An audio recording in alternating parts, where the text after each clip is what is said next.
April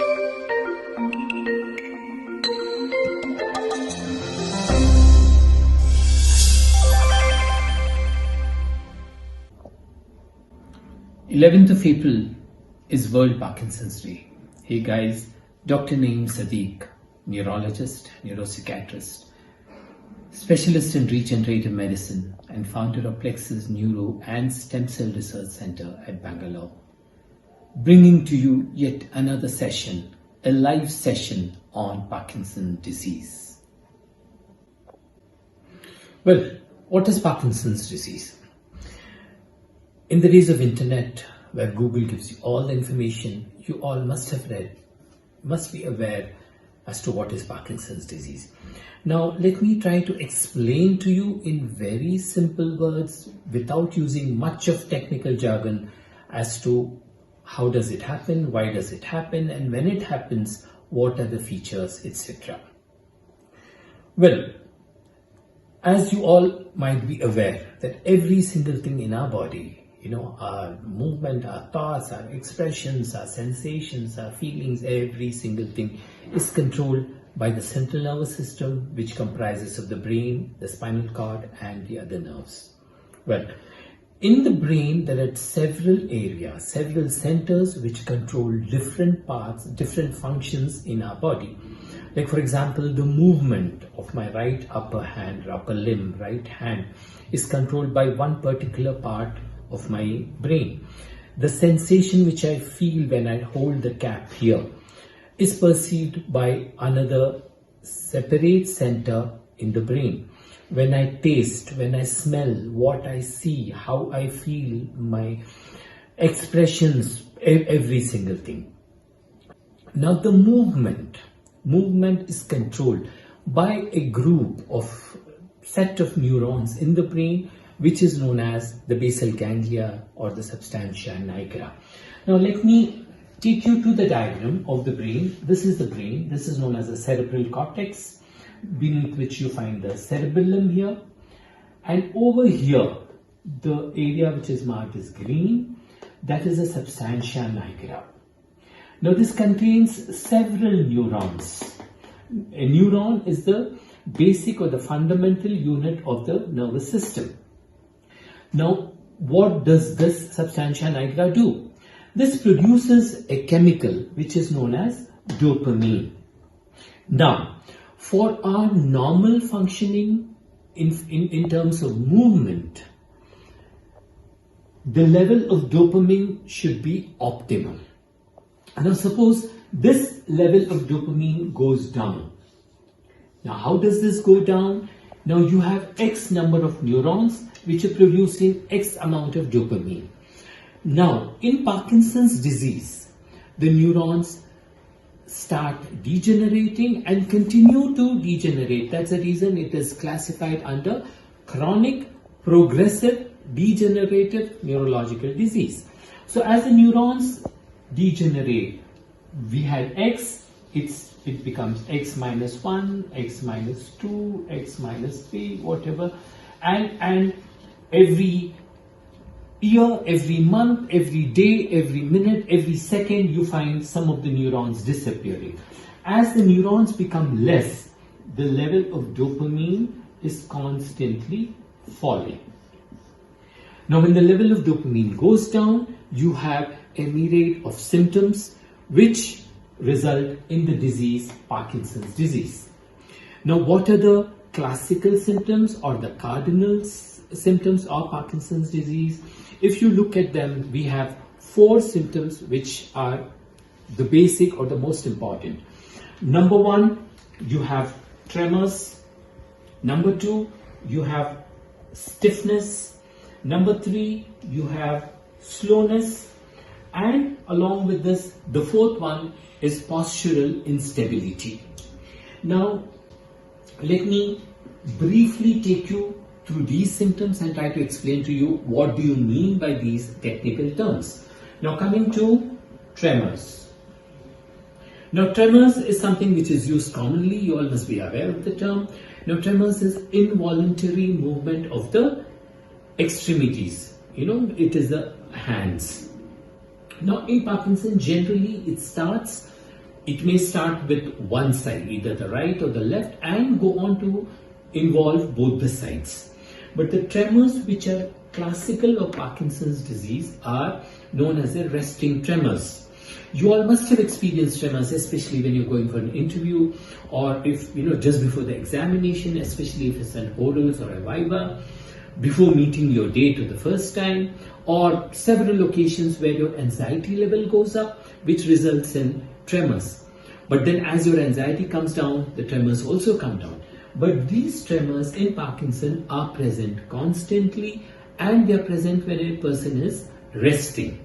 Yes, these tremors also might be exaggerated, or they may exacerbate when a person is tense.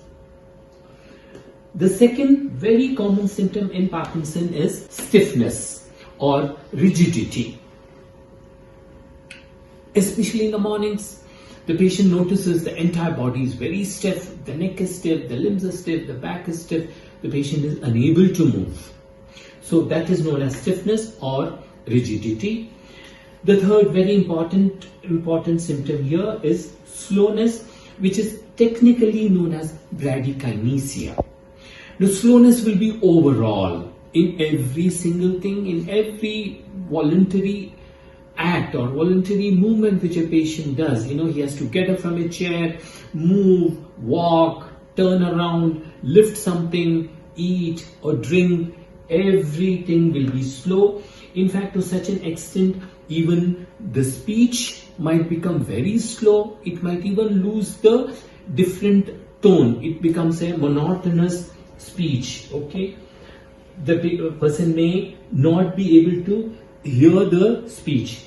Now, because of the slowness, the normal arm swing which a person has while walking might be lost, and a patient might experience episodes known as freezing episodes. Now, along with these, some other things which we might find here is the patient might be unable to have the facial expressions. He is unable to smile. Even when he smiles, the mouth doesn't move the way it has to. So that's the reason it is described as a mask-like face. Now, these are some of the common symptoms which are present in Parkinson. Now, who will have the symptoms, in what proportion they will have, it is anybody's guess. There are a lot of patients who might have only tremors, where it might be misdiagnosed as simple anxiety. Like we get in several patients who come to us who have been taking psychological medicine or anxiolytics, sleeping pills, thinking it was because of anxiety. Now it might present only as a postural problem or stiffness, and there are so many patients who land up with an orthopedic surgeon and taking physiotherapy and medicine thinking it's a problem in the spine. The problem might be in because of postural instability, the patient might have falls, which sometime might be passed off as gait imbalance because of age or whatever. So what is important here is to recognize these symptoms. These are not just because of anxiety or because of old age or because of whatever. Get it diagnosed. Go to a neurologist, have a proper consultation done, and then see, am I suffering from Parkinson's disease? Because this disease is a progressive disease. Now, when we are talking about going to a neurologist, getting a diagnosis done, how do we diagnose a disease? How do you diagnose the disease of Parkinson's? Well, majority of the time, it is only a clinical diagnosis. A physician, a neurologist who has seen enough number of cases of Parkinson's can pick it up very easily. It is a cluster of symptoms. When you put together, it goes in as Parkinson's disease. Well, we may do certain blood tests, we may do certain imaging techniques such as a CT brain or an MRI to rule out other causes. But by and large, it is a clinical diagnosis. Yes, at times when in doubt, there are specialized scans exclusively for Parkinson's, which your doctor might suggest to you. Well, that was a brief description of this very common disease which affects anybody above the age of 40 years. If you guys have any comments or any questions, please post them. And there are quite a few questions which you guys have asked me, which I'll be answering now. Can we have the questions, please?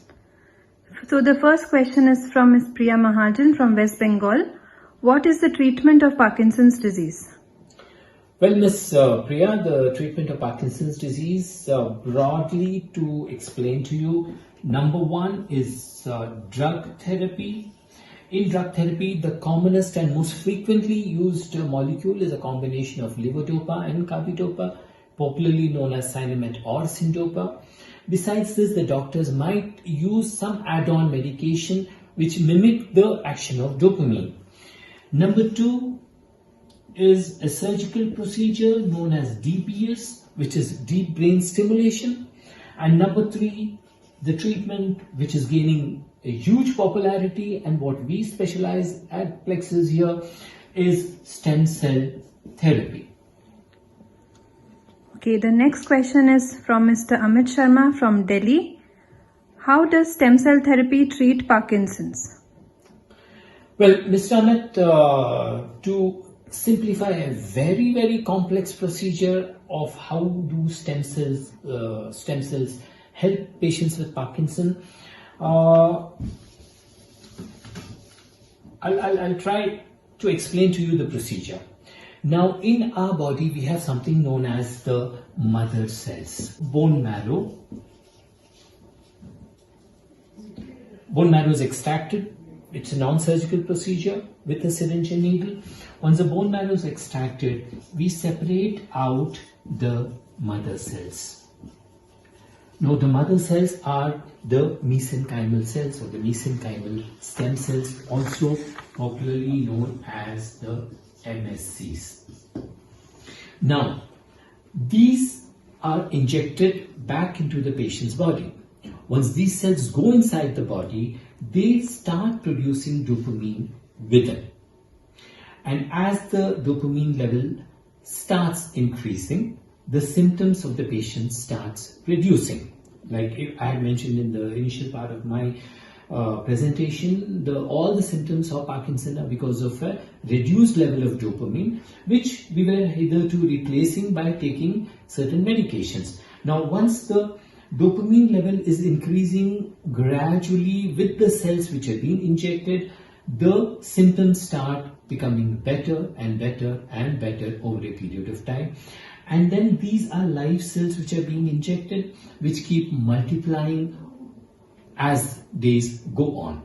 So that's the exact way by which Parkinson disease responds to stem cell therapy. Okay, so the next question is from Mrs. Seema from Mumbai. At what point should I visit the doctor for Parkinson's diagnosis? Well, Ms. Seema, if you have or anyone you know have any of the symptoms which I mentioned in the initial part of my discussion, you have to visit the doctor immediately. Be it tremors, be it postural instability, frequent falls, rigidity, change in handwriting, slowness of voice, expressionless face, any of these symptoms, please do not take them for granted. Go visit a doctor, get yourself examined, and rule out a possibility of Parkinson's. Okay, so the next question is on Plexus. How much does Parkinson's treatment cost at Plexus? Well, the cost is very difficult to quantify because it varies from patient to patient. From the severity of the disease, the duration of the disease, age of the patient, there are several factors which are responsible, but I can assure you it is not expensive. Any common man, any middle class, low middle class income group can afford stem cell therapy at Plexus. Okay, another question coming from Bangladesh. Does stem cell therapy have any side effects? Well, stem cell therapy is a natural form of therapy. It has no known side effects. Nothing has been reported so far.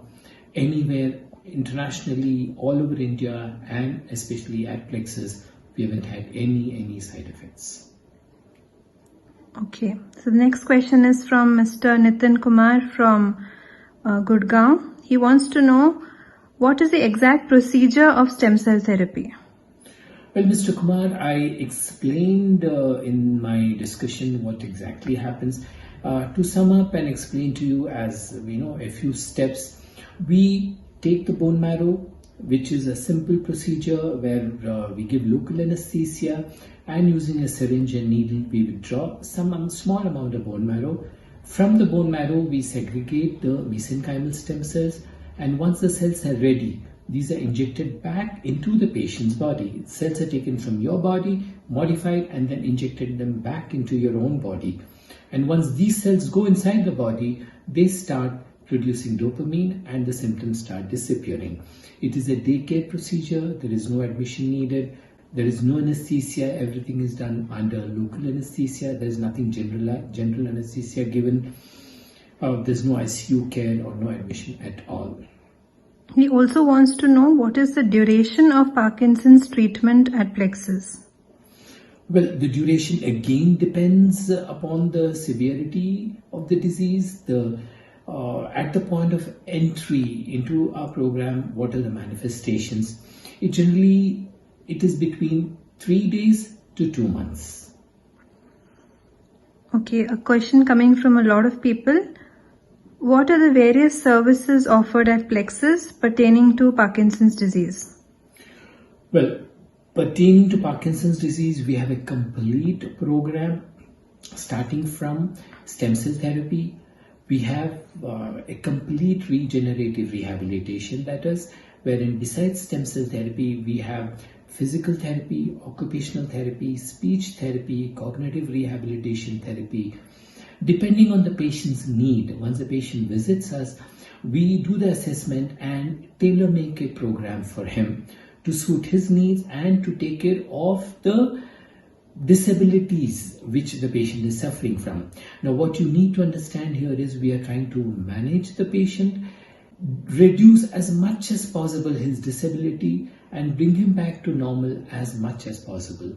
So it's the entire gamut of services which we have here. Depending on the patient, we make the program for them. Okay, another question coming from a number of audience. They want to know what is the success rate of stem cell therapy in Parkinson's disease?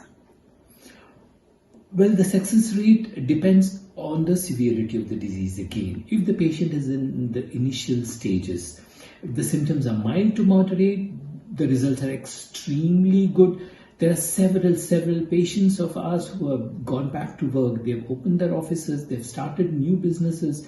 Women have gone back to the kitchen and taking care of their families. There are so many women who have gone back to their offices and doing their work. They're IT professionals, they're doing. Success rate is very good. But the point here again is the earlier we start the treatment, the better the results are. The later we start, suppose a patient is completely bedridden, it is very difficult to bring him back. Patient is still walking with support or with minimum support, or even if it's support of 2 people, we can still bring him back to a large extent. So the next question is from Mr. Sagar Talreja. What exactly is this disease and can it be cured? Well, Mr. Sagar, I explained about the disease in my discussion. Well, it is a chronic progressive neurological disease where the neurons responsible to produce dopamine are degenerating on a daily basis.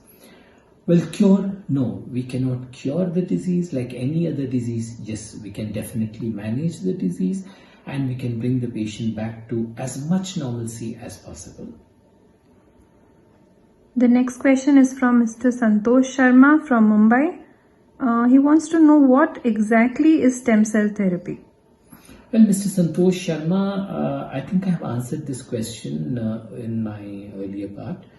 I've explained the details of stem cell therapy. If you still have any questions, you can always post it and I shall reply to you. Okay, the next question is from Mr. Manas Basu. He wants to know, what is the kind of treatment you arrange for Parkinson's disease? Are there any special medicines? His father has some symptoms, age 72. There is slow walking but no tremors. He feels suffocation when swallowing food. There is constipation and depression. Well, Mr. Basu, this person needs a complete program. He needs a complete program. First of all, we need to rule out if there is any bulbar involvement in this case. And then we shall proceed with stem cell therapy. Along with that, he needs the complete package of the rehabilitation, which includes physical therapy, occupational therapy. He needs a lot of psychological intervention. Medication, he might need maybe supplements based on his age. We need to see what are all the things he's deficient in. We might be giving him certain vitamins, certain nutritional supplements. And for his depression, if he needs, we may add a low dose antidepressant. Well, I suggest you send me a detailed report on my mail ID. I shall go through it and give you the appropriate suggestions.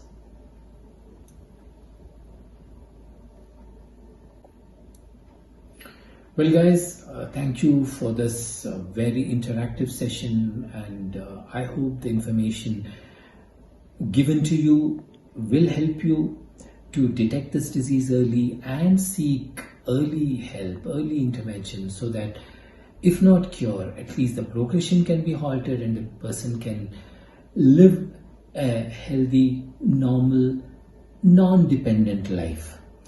If you have any more questions, if you have comments, please feel free to comment, and of course, keep following us on our social media for our upcoming events. And thank you so much for starting the conversation on Parkinson's disease, as that is a theme for this year. Thank you so much.